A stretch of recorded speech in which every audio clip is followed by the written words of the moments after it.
irmãos e irmãs. Vamos conversar agora sobre o tema fé. Como anda nossa fé? O que é a fé?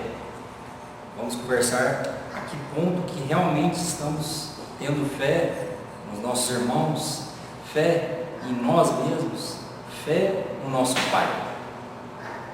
Trazendo aqui a etimologia da palavra fé, a fé é uma palavra que deriva do latim. Ela vem de fide e fides. Fide, que é fiel. Fides, também é uma derivação da palavra fé, fidelidade. Então, meus irmãos, pergunto, estamos sendo fiéis? Somos fiéis? Pai, a nós, a nossa comunidade, fiéis ao nosso compromisso na casa espírita, no nosso trabalho? Fica esse questionamento. E trouxe aqui, que eu achei muito interessante, duas definições da palavra fé de acordo com o dicionário. As que eu achei mais interessantes, que são várias, a primeira fala o seguinte, muito interessante: fé, sentido de quem acredita em determinado princípio ou ideia religiosa. Tem uma outra passagem aqui que fala, é bonita, a gente vê a fé das pessoas, a gente vê, não é só no sentido religioso, a gente vê em tudo. Eu tenho fé na minha ideologia, na minha religião, na minha filosofia. Eu acredito fielmente que o Espiritismo é a melhor doutrina. Mas o que o Espiritismo explica para a gente, meus irmãos? A fé, com base no Espiritismo, que é a doutrina que a gente segue, que a gente estuda, que a gente pretende aprofundar cada vez mais, qual que é o tipo de fé que nós devemos estudar, aprofundar?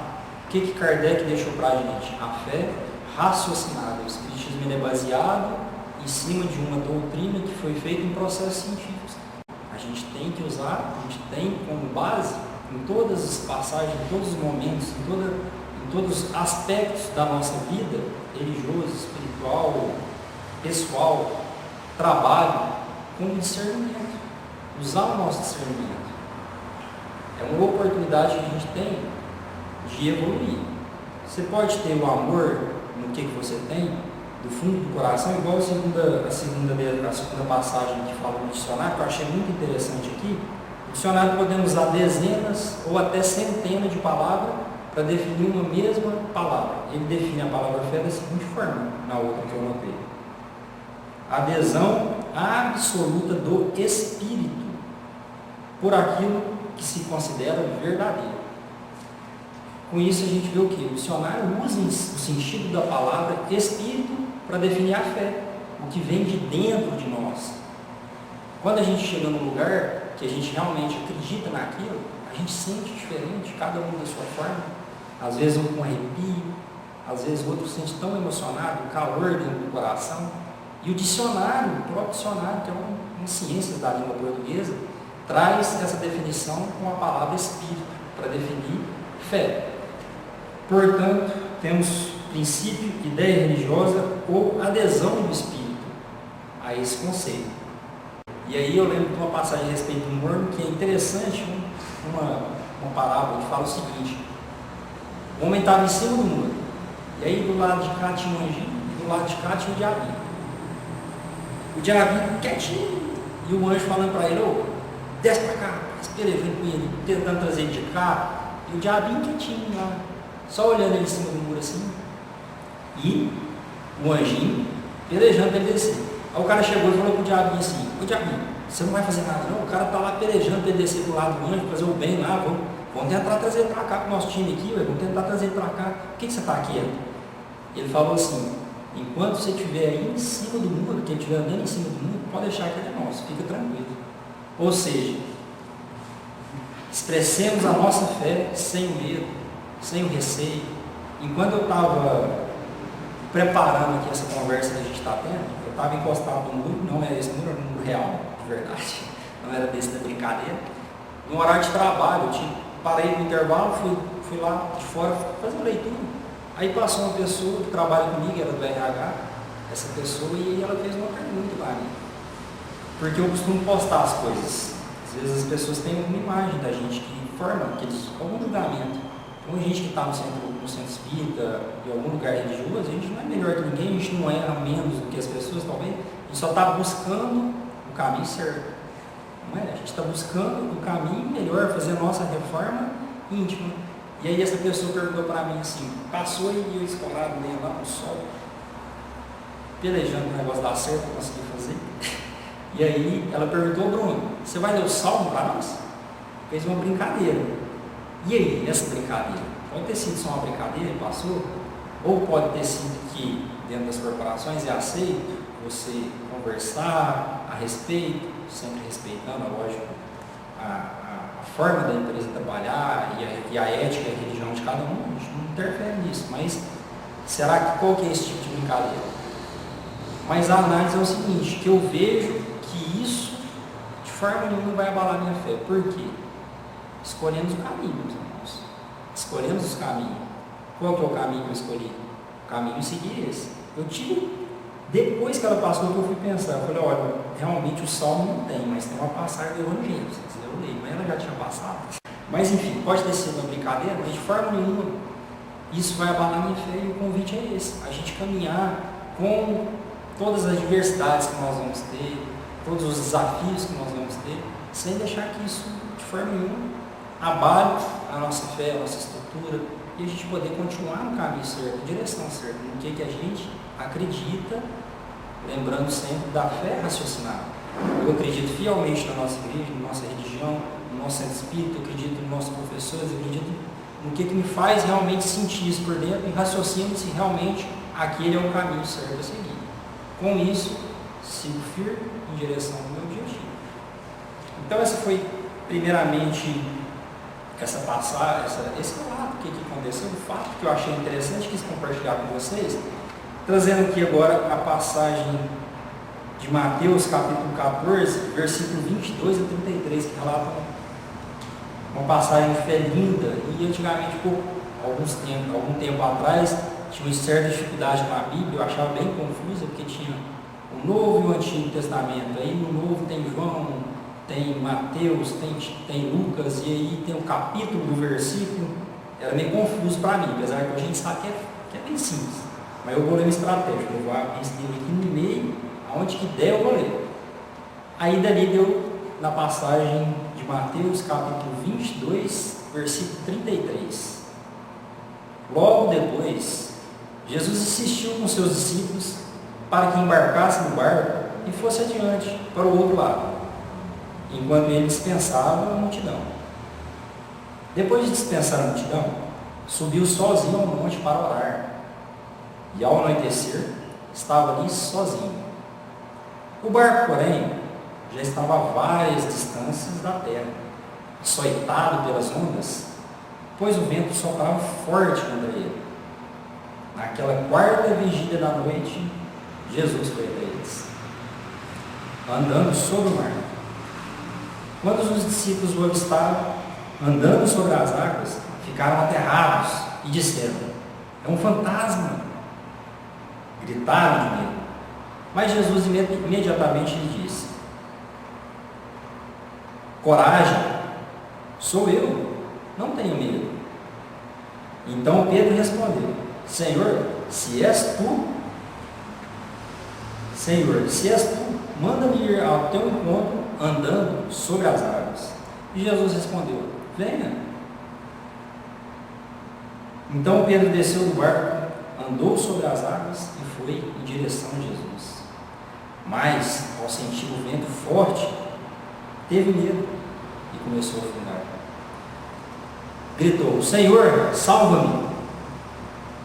Imediatamente Jesus estendeu a mão, o segurou, dizendo: homem de pouca fé, por que duvidou? Quando subiram para o barco, o vento se aquietou. Então, os que estavam no barco o adoraram, dizendo: verdadeiramente tu és o Filho de Deus. É uma passagem que a gente já conhece, e a pergunta é: estamos fazendo o que ela ensina? Realmente estamos praticando? Mas uma coisa que deixa mais tranquilo é o seguinte: Pedro, a rocha da igreja que edificou com a igreja, homem de fé, discípulo que teve aqui do lado de Jesus, caminhou sobre essa terra que nós estamos pisando, afundou, né? Então, quem sou eu, quem somos nós para não afundar um pouquinho na lama, na água, onde que for, né? Então, fica mais tranquilo um pouquinho para nós, mas que a gente não pode deixar a onda tomar conta, né? Levar. E uma analogia sobre a nossa vida. Jesus foi para o monte. Jesus dispensou a multidão e foi para onde? Para o monte meditar. E aí, como que nós fazemos isso na nossa vida? A gente sabe que hoje, no dia, no trabalho, em casa, com as nossas relações, tem tanta confusão, tem tanta agitação, tem tantos problemas, e a gente precisa de fazer essa serenização, serenidade na mente, nós meditarmos. E Jesus meditava da seguinte forma: ele ia para o monte e meditava. E aqui, nesse plano, como que a gente faz? Cada um tem sua forma de meditação. Um exercício físico, uma música, que é uma coisa maravilhosa, que leva a gente para um outro nível, uma leitura, ou até mesmo, tive a oportunidade de participar, esse final de semana, do congresso de Joana de Ângeles, que teve em Uberaba e agora vai ter com todos os anos. Foi no primeiro, que foi no ano passado, e agora teve de novo. Maravilhoso, pessoas assim, muito estudo aprofundado de Joana de Ângeles, onde que destaca que Joana de Ângeles traz dentro do seu estudo, dentro dos seus ensinamentos que Buda aplicava. Ou seja, não estamos falando de religião, estamos falando da cura humana, da cura da mente, em todos os aspectos. E a gente entende que a meditação em si, hoje vendida com vários nomes, mindfulness, meditação, tem várias outras derivações, mas qual que é a essência? Clarear a nossa mente. E a meditação, provado também cientificamente, não é uma fé, hoje isso é provado cientificamente, que quem medita, ele altera a massa cinzenta do cérebro. Ao longo de vários anos meditando, a massa cinzenta do cérebro ela se transforma. Isso aí é uma pesquisa científica, tem de fácil acesso para todos nós. Portanto, Jesus ia até o monte. Nós, como humanos encarnados aqui nesse momento, nessa passagem de vida, precisamos serenar nossa mente para conseguir executar todas as nossas tarefas, para conseguir ter mais êxito no trabalho, para conseguir ter uma relação melhor, tratar melhor meu próximo, para conseguir ter a serenidade para conversar com os nossos irmãos. Portanto, vamos procurar a nossa meditação. Lembro também da passagem de Chico. Chico falava que ele tinha vontade de escrever romance. E aí, ele não podia, naquele momento, escrever romance. E aí ele pediu Emmanuel, falou: Emmanuel, me dá licença, porque nesse momento eu não consigo, vou serenar minha mente, e aí eu volto.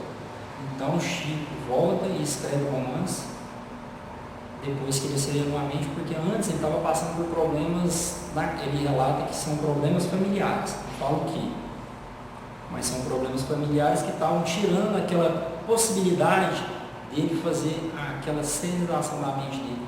E aí ele vai e faz a meditação da forma dele e consegue escrever. Inclusive tem o livro Amor, Sexo e Destino, que eu li dele, que é um que ele escreve após isso, maravilhoso. E a gente aprende muito com isso. Então temos a oportunidade de que, nessa análise do barquinho, olhar mais profundo. Estamos serenando nossa mente, igual Jesus ia para o monte. E o barco? O que o barco representa para nós, meus irmãos? Quem que já estudou a fundo isso aí? Qual que é o sentido do barco nessa passagem? O barco representaria a nossa vida? O barco ele é açoitado pelo vento, as ondas batem forte nele. E aí? Nossa vida tem essas tempestades? Às vezes o mar está sereno, tem essas tempestades, acontece. Feliz saber que acontece também, não só comigo, acontece com outros. E aqui nós vamos passar por essas ondas. As ondas vão acontecer, elas vão bater forte na gente. A diferença é a forma que nós vamos passar, porque Jesus sempre vai estar lá do nosso lado. E a gente vai deixar o medo tomar conta? Opa, chegou um boleto hoje, o boleto veio alto, conta de luz, conta de água, escola de menino, a família que não está conversando, não está ajudando, está brigado com a família, a esposa brigando que ia deixar a louça suja e a toalha fora do lugar. Então, até os mínimos detalhes, ou até uma doença, uma coisa mais séria, que vai bater na nossa porta.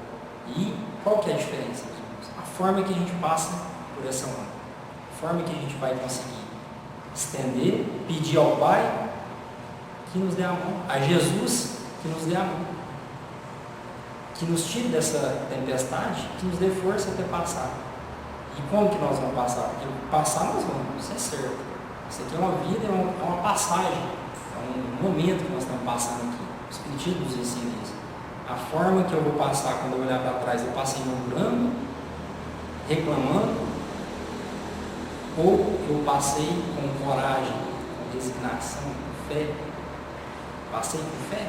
Quando eu chegar lá do outro lado, vou olhar para o meu irmão, que é meu protetor, e falei assim: meu irmão, obrigado por me dar aquelas provas e eu consegui passar com fé. Ou qual vai ser a mensagem? Então, essa passagem muito bonita que traz para a gente, Jesus fala em João 16:33.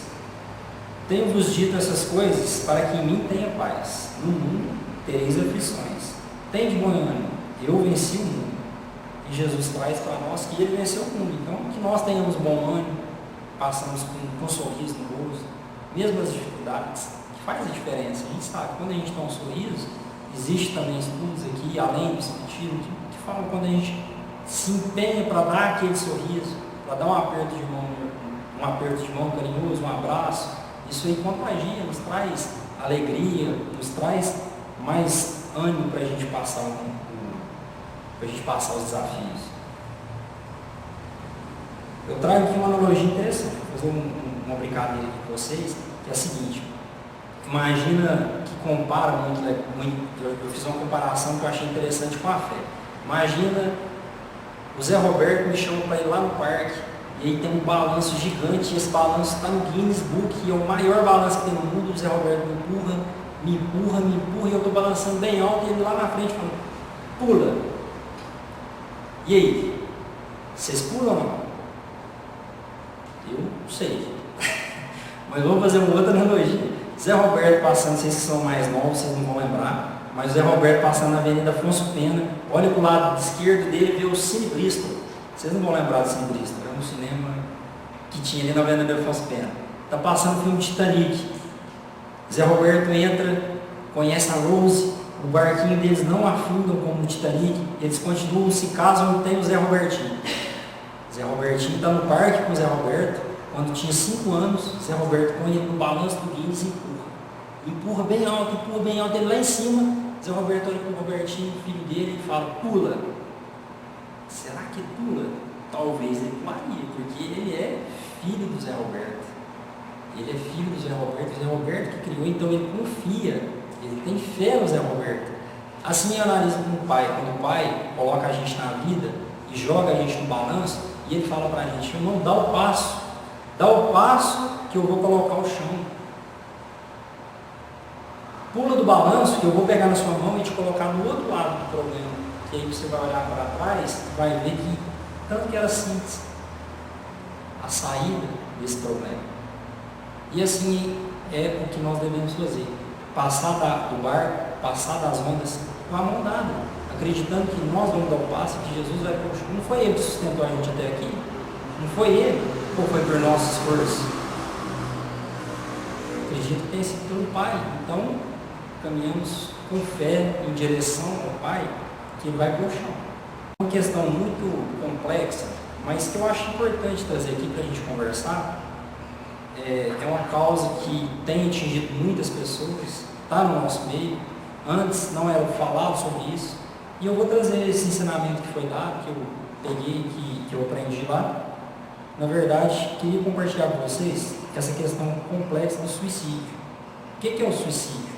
Quais são as principais causas dele? A ausência de ocupação, pessoas se sentirem inútil. Segundo, saciedade. Tenho tudo, sem perspectiva. Hoje nós vemos muito isso no mundo dos artistas. Eu sinceramente achava que quando a pessoa, quando ficasse rico, não ia ter tribulação, mas tem dinheiro, tem tudo, vai precisar de quê mais?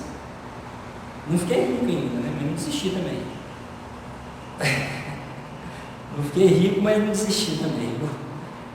E Chico Xavier falava que podia jogar bilhetinho e tal, eu até falava bilhetinho, pode jogar na cena lá, joguei 10 anos, não deu certo. Se tivesse comprado tudo em galinha, tinha dado mais resultado. Então vamos continuar. Enfim, a fé, falta de utilidade no meio dos artistas, as pessoas têm tudo. O que mais que a pessoa precisa? De nada. Quantos artistas com depressão? Portanto, a gente vê que não é apenas o dinheiro. O dinheiro é interessante, o dinheiro traz benefícios. O dinheiro é uma recompensa daquele esforço que a gente presta para o mundo. Mas ele não vai te dar toda a saciedade que precisa. E o principal motivo, a ausência de fé. A ausência de fé. Esse é o principal motivo da causa do suicídio.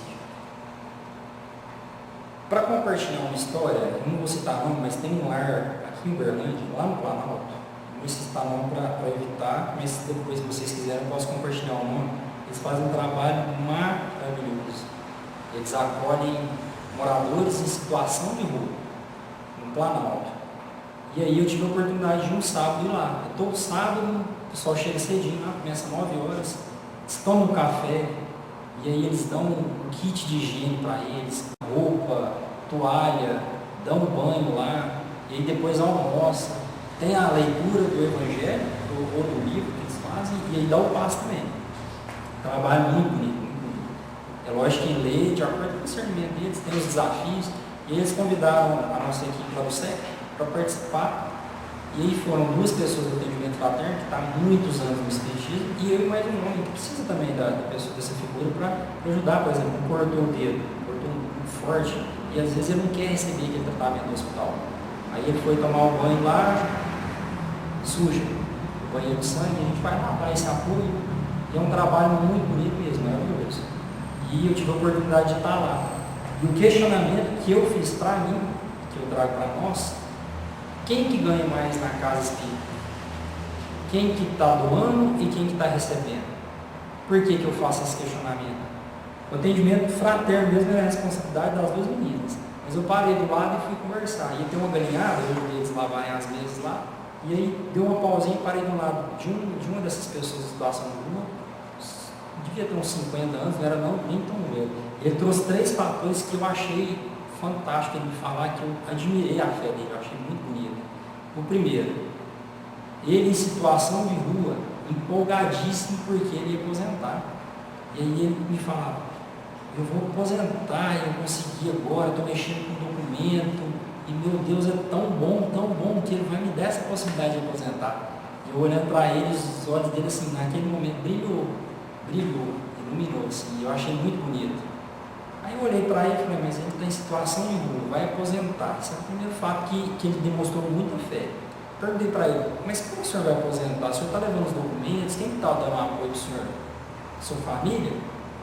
Segunda coisa que eu achei muito bonita, ele me falou, não, eu não tenho família, eu fui criado em orfanato, fui criado aqui para ali, e aí minha família, eu até conheço eles, mas é de lá, eu oro por eles, eu tenho fé que vai dar tudo certo para eles, mas eles lá e eu aqui, nunca teve esse contato. Outra coisa que eu achei bonito, o discernimento deles, sabe? Porque ele em situação de rua, foi criado em orfanatos, e ele nunca se revoltou contra a família, e dá graças a Deus e ora pela família dele. Olha que coisa bonita. E terceiro, que foi o que realmente na hora me doeu. Eu falei, mas o senhor tem o quê? Uns 50 anos? O senhor vai aposentar por quê? Idade? Trabalho? O que é? Ele, não, meu irmão, estou com câncer, uma fase bem avançada, no reto. E esse câncer está muito avançado. Então, com esses documentos que o médico está me dando lá, eu pego o documento do médico e vou levar lá para conseguir minha aposentadoria. Mas eu tenho fé em Deus, que é meu pai, e que ele vai me curar. Às vezes eu tomo morfina para dormir, mas ele vai me curar. A fé dele foi tão bonita, que me comoveu. E é por isso que eu me questiono. Aí ele foi embora e ele me falou assim, obrigado por você conversar comigo. Obrigado por você conversar comigo. Quem devia ter agradecido ele, na minha visão, era eu. Ao sair dali, é lógico que ele tem uma análise. De que eu estou reclamando? De que eu estou murmurando? Como que está a minha vida? Para mim estar reclamando. Então, a oportunidade de estar caminhando com os irmãos, às vezes achando que nós estamos ajudando, estamos recebendo muito mais do que estamos ajudando. Aquele irmão, ele realmente comoveu meu coração, não só pelo que eu recebi dele, mas pela fé que ele tem em Deus inabalável. Tem vários casos lá. Tem um que estava meio nervoso e falou: irmão, desculpa a gente ter feito isso, ora pela gente. Ficou bravo, não sou pastor, não vou orar para você não. E tudo certo, cada um no seu tempo, cada um tem sua evolução, mas ele demonstrou que uma fé inabalável. Como é que ele vai chegar no outro? Como é que ele vai ser recebido? Com essa prova que ele escolheu passar daqui. E como que é nós, como que eu estou lidando com minhas provas aqui no dia a dia? Do patrão que está pegando meu pé, daquela atividade que eu tenho que fazer e às vezes eu estou procrastinando. Fica essa reflexão para nós. E isso nos faz crer que, dessa forma, olhando por essa perspectiva, uma mensagem que o presidente da casa nos trouxe, que já fez a passagem, mas mesmo depois ele mandou uma carta psicografada. Ele fala o seguinte: façam dessa casa sua segunda morada. Nessa casa, o que tem aqui? Tem ocupação? Um lar espírita? Tem perspectiva? E tem direcionamento de fé? Portanto, a gente crê que aqui tem cura. Então, façamos dessa casa a sua segunda morada, a nossa segunda morada, em direção ao caminho da fé que ensinaram aqui. É o convite que eu vejo, que eu posso deixar aqui como reflexão para nós, se estamos realmente fazendo a nossa fé, como que nós estamos lidando, como que a onda está batendo na gente, a gente está reagindo. A onda está batendo forte? Estamos reagindo com amor, com fé, com resignação, com coragem ou com murmuração? Como que quando a gente passar da onda, nós vamos abraçar nosso anjo da guarda? Ele vai querer nos abraçar? Realmente, meu irmão, você fez, meus irmãos, minhas irmãs, fizemos o que tinha que ser feito, cumprimos a nossa obrigação, a nossa passagem, e vamos agora estar em boas companhias, em mundos mais felizes? Fica essa reflexão, fica o meu agradecimento por vocês terem me ouvido, que sejamos crentes com muita fé. Forte abraço, boa noite para vocês.